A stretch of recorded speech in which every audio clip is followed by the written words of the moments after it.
A safety reminder this Thanksgiving, speed is a big factor in the nearly 43,000 traffic deaths in the U.S. each year. Canada, by comparison, sees fewer than 2,000. So Scott Friedman from our Dallas affiliate took a trip north for some potentially life-saving lessons. On the roads in Dallas, another deadly morning rush hour commute. Deadly crashes around the city reported so often they start to seem normal. An 18-wheeler comes crashing over the highway. Driving here, look at this SUV. Oh my gosh. It can feel like you're caught in a drag race. Guy in the left-hand lane just flying here. Look at this. We clock cars on roads with a history of high-speed crashes and saw extreme speeds. 100, lane 2, 112. Almost 50 miles an hour over the limit.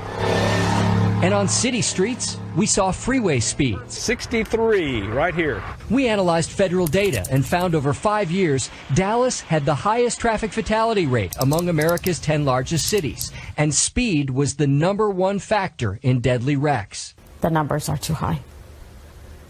And now my mom is one of those numbers. Raina Salazar was heading home from work when police say a teenager who had been drinking slammed into her at high speed. That's been the hardest part, learning, coming to terms with the fact that she's no longer here.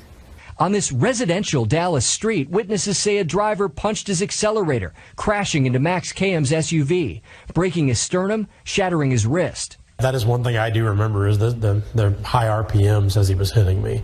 I can still hear that sound. You have to make a choice of whether it's more important to save lives or to facilitate fast car traffic. Road safety researcher David Zipper says part of the problem is road design. Wide, straight lanes that give a false sense it's safe to drive fast. They're driving that fast because they feel like the road is inviting them to do that. Zipper points to Canadian and European cities with lower death rates, narrower lanes to slow drivers, and intersections rebuilt to protect people.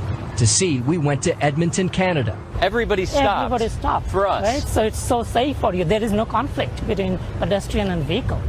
In Edmonton, people cross some roads diagonally as traffic lights stop cars in all directions and prohibit right-hand turns on red.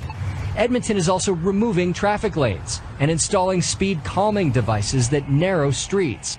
Just the narrowing of the road by this curb extension just makes people a little bit more subconscious or conscious about, okay, I better slow down. By population, the city of Dallas is 18% bigger than Edmonton. But last year, it had 228 traffic deaths compared to Edmonton's 14.